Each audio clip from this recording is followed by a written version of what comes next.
Dario Serpa had maintained the building for 11 years. He knew the elevator the way you know an old car, its particular sounds, its hesitations, the small shudder it made passing between the 4th and 5th floors. On Tuesday morning he pressed his palm against the service panel on the east wall of the shaft room and felt warmth. Not the warmth of a machine running hot, the warmth of skin. He had opened the panel 100 times. He knew what lid behind it. Junction boxes, wiring, the secondary brake assembly, standard equipment in a building this age. But the warmth was wrong in a way he could not explain, and he was the kind of man who needed to understand wrong things. He got his key and opened it. The panel swung out further than it ever had before, much further. The wall behind it was gone. In its place was a corridor, concrete, narrow, maybe 3 feet across. The air coming from it was damp. It smelled like wet soil, and underneath that smell was something else. Something he could not name. Something that made him think, for no reason he could account for, of the inside of a mouth. He stood at the entrance for a moment with the key still in his hand. He was a practical man. He took out his phone and turned on its light and looked. The corridor ran about 30 feet before bending to the left. The walls were slick. He reached out and touched one. It was warm, the same temperature as the panel, the same wrong temperature, and then he heard it. He went still and listened. Breathing, slow and deep and rhythmic, coming from the corridor itself, not a ventilation system, not pipes cooling. Breathing, the full cycle of it, in and then out, with the slight pause that living things have between the two. He should have closed the panel. He knew this. He closed the panel in his mind and walked back to his truck and drove to his supervisor's office. He did it clearly and completely in his mind. Then he went into the corridor. The bend opened into a hallway, longer, wider, doors on both sides, spaced the way apartment doors are spaced. The breathing was louder here. It came from everywhere at once, from the walls, from the ceiling, from the floor beneath his boots. He noticed the floor. It gave slightly when he stepped. A faint compression, like walking on something that was not quite solid, not rotted wood, not soft earth. Something that responded to pressure the way a living thing responds to pressure. He counted the doors, 7 on each side, 14 rooms. He tried the nearest one on the left. It opened into a space about the size of a studio apartment. The furniture inside was placed wrong. Chairs faced walls. A table stood in the center set for a meal that had never arrived. 2 plates, 2 glasses, silverware laid with precise care. Everything clean, no dust anywhere, and the light had no source. It was just present, a faint amber glow that came from the air itself. He backed out of that room. He tried the door directly across the hall.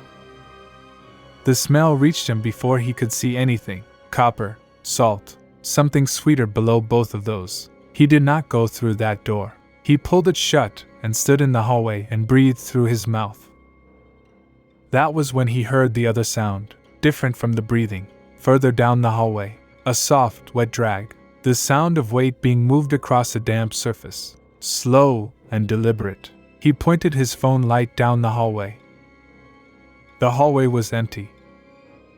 He turned around and walked back toward the bend. He kept his light ahead of him and his pace controlled. The breathing pressed in from all sides. He made the bend. He made the narrow corridor. He kept walking and did not run because he told himself there was nothing behind him. He was 10 feet from the panel when something closed around his ankle. He looked down. He could not see what had him. His phone light caught nothing. He could only feel it. Not a hand, not the right temperature for a hand. The grip distributed in a way that did not match fingers. He reached out and grabbed the panel edge. Both hands. He braced his other foot against the wall. He held for 5 seconds. The grip tightened. He felt the bones in his ankles shift against each other, and he pulled against the panel edge with everything he had, and the panel edge held, and then the pulling became something else. Not pulling but taking, and his fingers opened. The building sent a form email about the elevator 3 days later. Nadia Brecht read it on her phone in the stairwell, which she had been using since the paper sign appeared taped across the elevator doors. Maintenance in progress. Apologize for inconvenience. She had seen those same words for 4 days. She had not seen Dario in 4 days. She had known Dario the way you know the people who keep a building running, by face, by routine, by the nod he gave her every morning in the lobby. She knew when he was absent. She knew when an absence had stopped feeling like absence and started feeling like something else. She paused at the elevator doors on her way to the 4th floor. She pressed her palm flat against the metal. It was warm. She held it there for a full minute. She was the type of person who filed complaints, who attended building meetings, who once spent 6 weeks in correspondence with city planning over a zoning variance 2 blocks away. She was thorough when something was wrong. She needed the shape of it. She found the shaft room door unlocked. The maintenance key was still in the cylinder. She photographed it. She photographed the open panel and the corridor behind it. She called the building manager and got voicemail. She went in. She moved carefully. She kept close to the wall. She did not open any of the 14 doors she passed. She noted them and moved on. At the bend she stopped and listened for 30 seconds before she looked. The second hallway was longer. The light here was stronger than in the first. Not bright, but enough to see by. Enough to see that the doors here were different. The paint was gone from them. The wood beneath was dark and damp looking, swollen with moisture that had nowhere to go. She moved closer to the nearest one.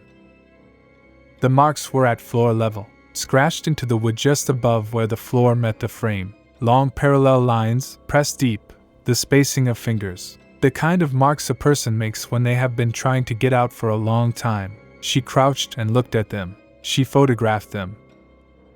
She stood. She moved to the next door. The same marks. She moved to the next. The same. She stopped counting after the 5th.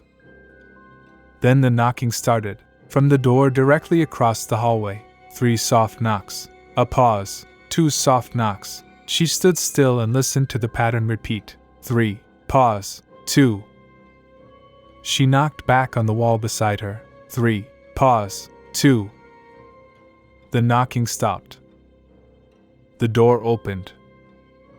The thing in the doorway had Dario's clothes. It had his height and the shape of his shoulders and the tool bag over one arm. She looked at the face and her mind tried to assemble it into something familiar and couldn't. The proportions were close, but the distances between the features were wrong. The eyes were placed slightly too low. The mouth was slightly too wide. It stood in the doorway and it looked at her with Dario's eyes and Dario's face, and then it took a step toward her, and the step was wrong. The knee bending in the wrong direction, the foot landing wrong, the body moving with a looseness that a body should not have. She ran. She ran the length of the second hallway. She heard it behind her, not footsteps, a wet sliding sound that moved faster than footsteps. She hit the bend and grabbed the wall to turn and kept running. First hallway, 14 doors, the narrow corridor ahead. She could see the pale square of the open panel. She was halfway down the narrow corridor when something closed around her wrist from above. She looked up. There was something in the ceiling, not on it, in it. The concrete had opened around it the way flesh opens around a buried thing. It had no shape she could resolve quickly. It was pale and it was large, and what it had on her wrist was not a hand. She got her arm down and pulled. It held. She pulled again. She got her feet against the wall and pushed and felt the grip begin to give, and then something else came from the left side and caught her across the shoulder, and the corridor wall was suddenly very close. Her elbow hit the concrete. Her phone skidded away. She got her hand back and drove it upward into whatever was above her and felt something yield. The grip on her wrist loosened for 1 second. She yanked her arm free and ran the last 8 feet to the panel and went through it at a crawl and came up on the shaft room floor and kept moving. She made it to the hallway outside before her legs stopped working. She sat on the floor with her back against the wall and her wrist in her lap. The marks on it were already darkening, not bruises. Something between bruises and burns, evenly spaced, not the pattern of fingers. She sat there for a long time before she took out her phone to call for help. Her phone was on the corridor floor on the other side of the panel. She had left it behind. She went home and locked her door and did not sleep. By morning she understood she was not going back in alone.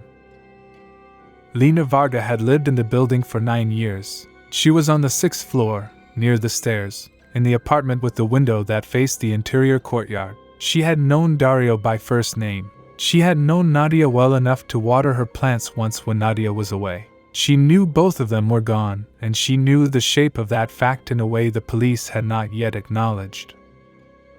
2 missing persons from the same building within 1 week. 2 people who were reliable, present, known. The police had come twice. She had seen them in the lobby both times. She had seen the way they left. She knew what a case looks like when it has already been set aside.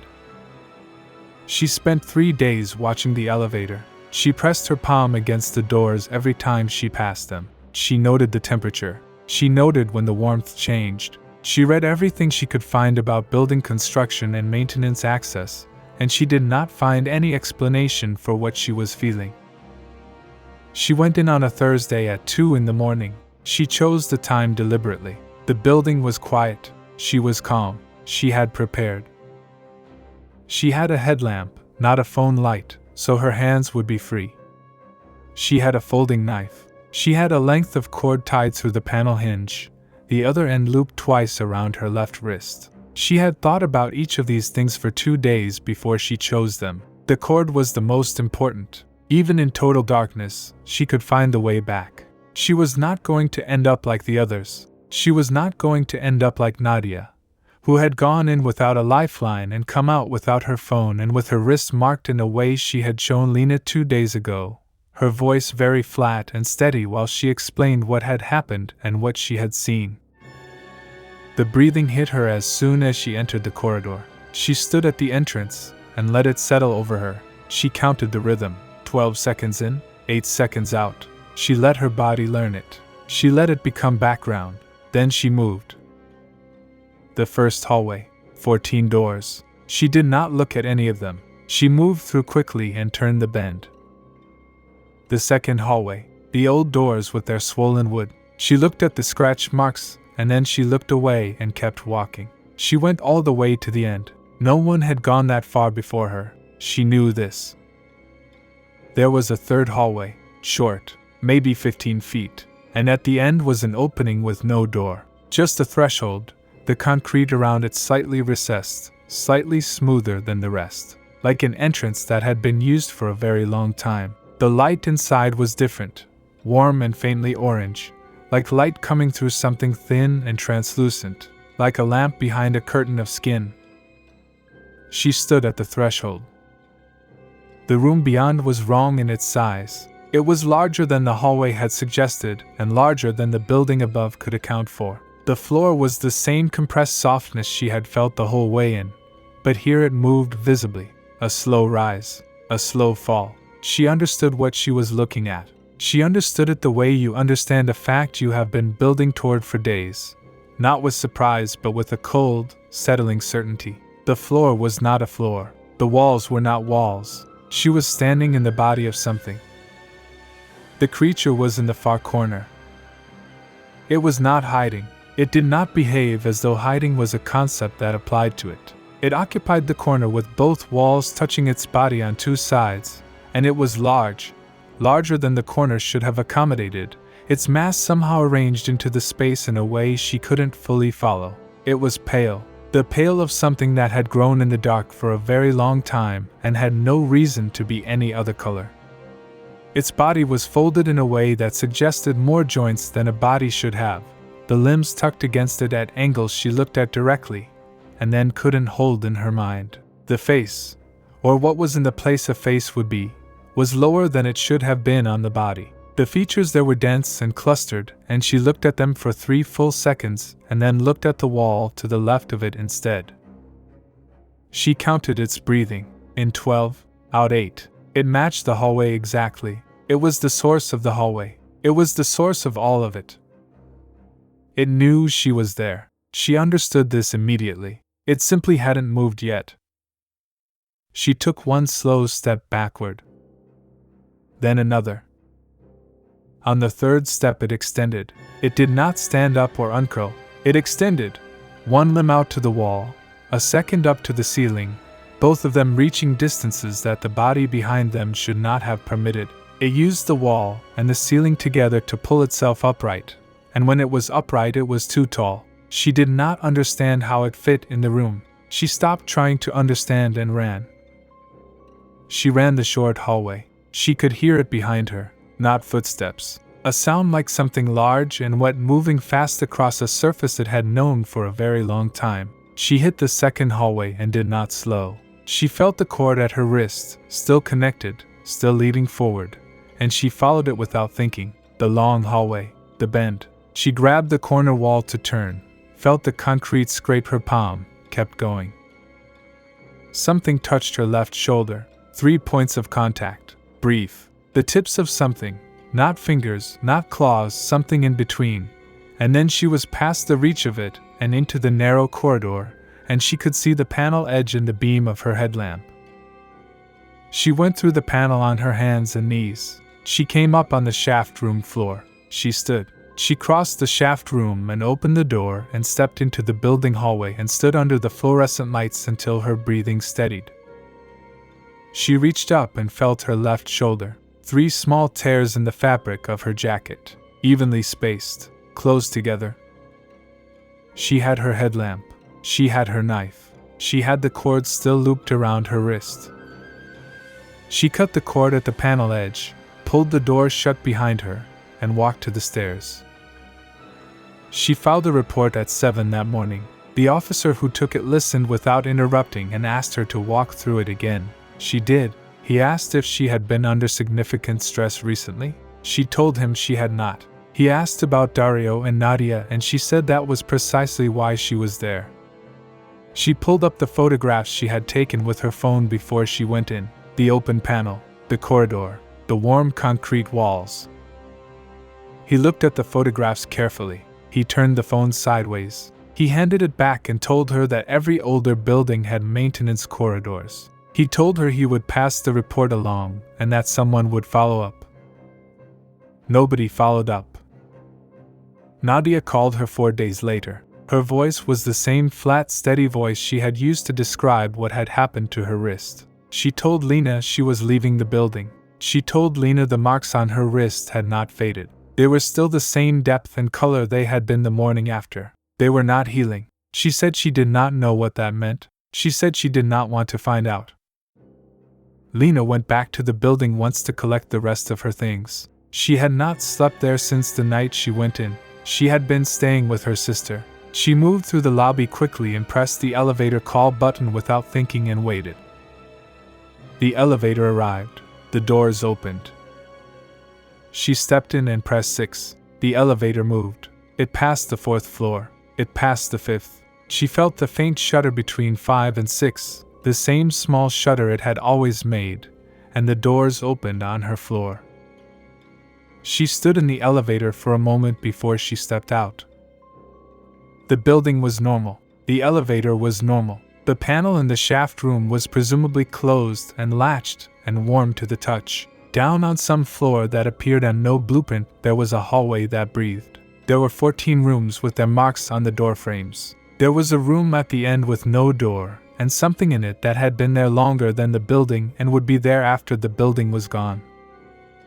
It had Dario now. It had whatever Nadia had left behind in there. It had the patience of something that had always had enough to eat.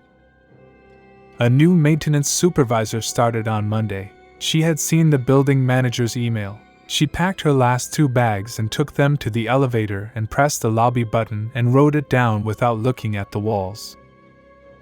She left the key on the manager's desk. She did not knock. She did not want to speak to anyone who still lived there. Outside on the street she stood for a moment and looked up at the building. 11 floors, 114 windows. She counted them the way she had counted the doors in the hallway. 14 doors, 7 on each side, the same number. She had not noticed that before. She picked up her bags and walked away and did not look back.